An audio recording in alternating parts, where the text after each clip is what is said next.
So what's up, everybody? Is Lululemon's debt a problem for investors? So the reason why this topic is coming up now is I was reading an article just the other day on Lululemon, and the author was talking about the debt on Lululemon's balance sheet is a problem. Not only that, but the comments on that article were even further interesting because there were people even commenting saying they would never invest in Lululemon stock because of the debt that the company holds. And I'm the finance leader of my organization. I've been an accountant for about 2 decades now.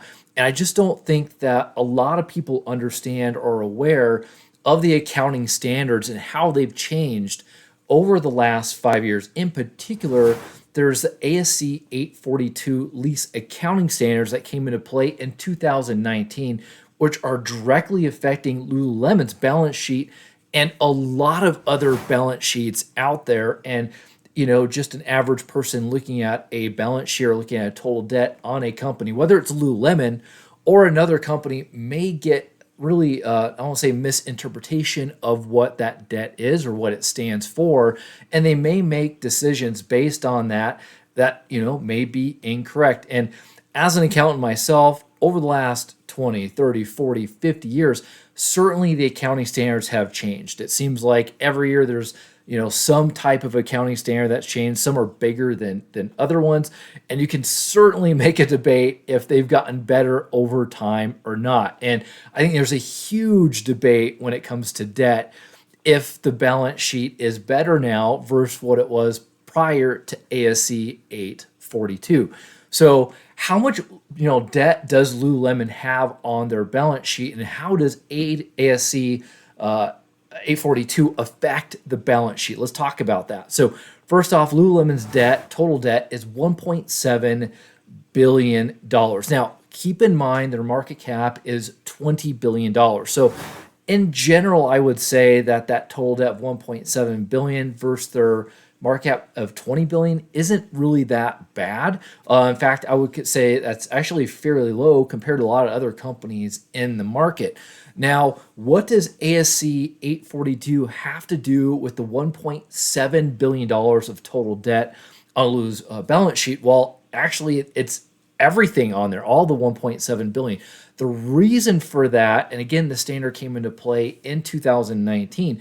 If you go to like 2019 and prior, you're going to see, no debt on Lululemon's balance sheet, right? But now you see 1.7 billion. So the reason for that, ASC 842, it says that companies that have capital leases have to put those on their balance sheet as a debt.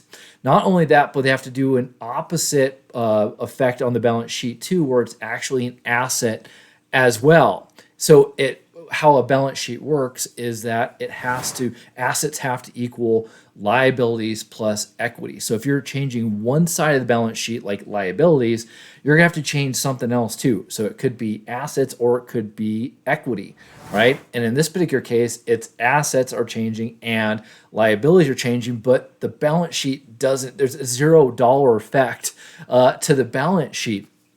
And when it comes to ASC 842, I'm going to try not get to the weeds too much in this video, so I apologize if I lose anybody. But with ASC 842, there are really a couple of different leases that qualify. So as accountants like myself, we have to look at a lease and we have to determine if it's an operating lease or if it's a finance lease. And in layman's terms, an operating lease would be if you're leasing out a building, but you're not going to take ownership of that building. So like the company I work for now, we have an operating lease. We're renting a building out for about 8 years. After we're done with that 8 years, we may do another lease schedule or we may move, but we're not going to own that building. That's the key to this. We're not going to own it at the end. Where let's say we're going to buy a building, and so we have a agreement with a bank over 20, 30 years or whatever. That is a finance lease because we're going to take ownership of that asset at the end. So that's the difference between a finance lease and an operating lease. But in this particular case, we're talking about capital leases, and they can qualify for an operating or finance lease. But what's important to know as an investor is when you see debt and you see capital leases specifically on the balance sheet, what the company is telling us is that they have leases out there that they're paying off, right? And so when we look at Lululemon, they have $1.7 billion of capital leases out there that they owe, and some of them could be expiring in a year, some of them could be expiring in 5 years. There's different lengths that are out there with Lululemon.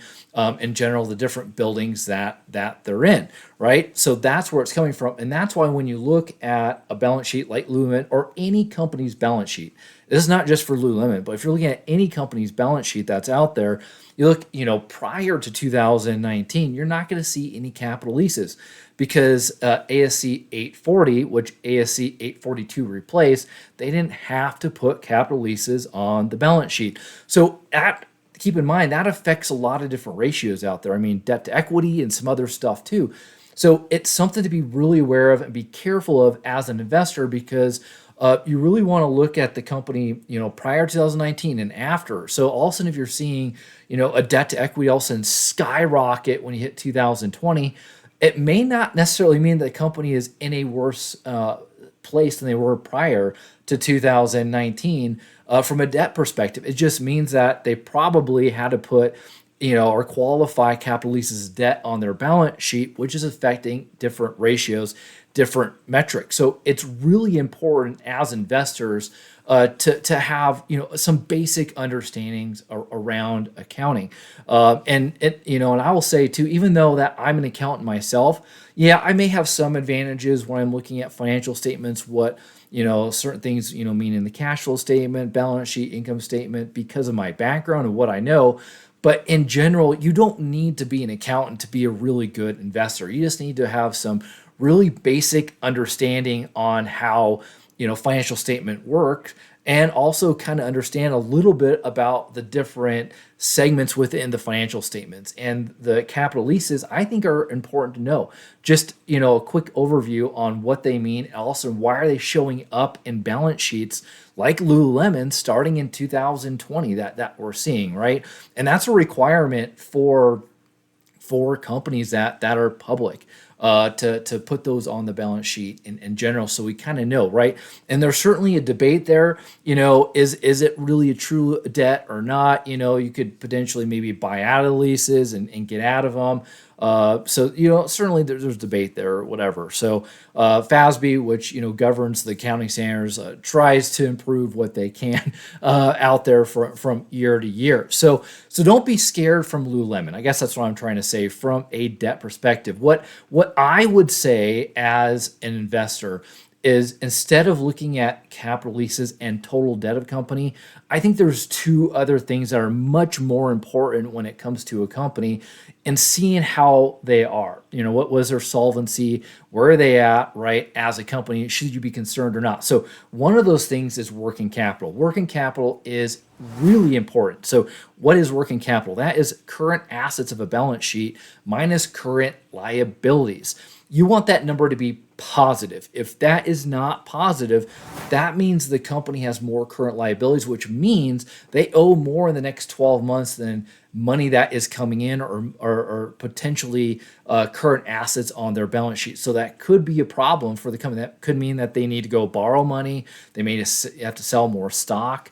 So that could be a problem. So you want to look at working capital. Make sure also current ratio. That's another one that's kind of similar to working capital. You want a current ratio of 1 or higher, right? The second thing to look at is long-term debt of a company. So long-term debt is anything the company owes 12 months or longer.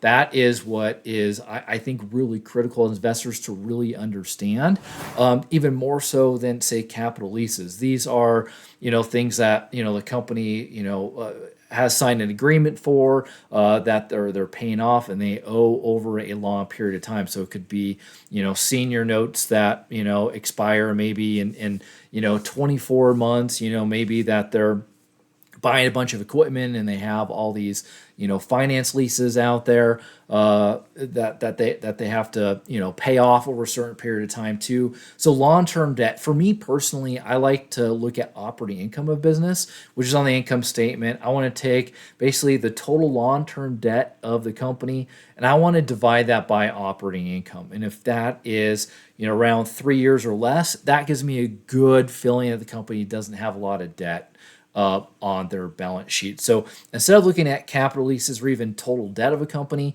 I think it's much more important to look at the working capital and then also long-term debt of a business in general. So I'm hoping this is valuable to you guys. If it was, hit that like button. Really helps out the channel a lot. I really personally appreciate as well too.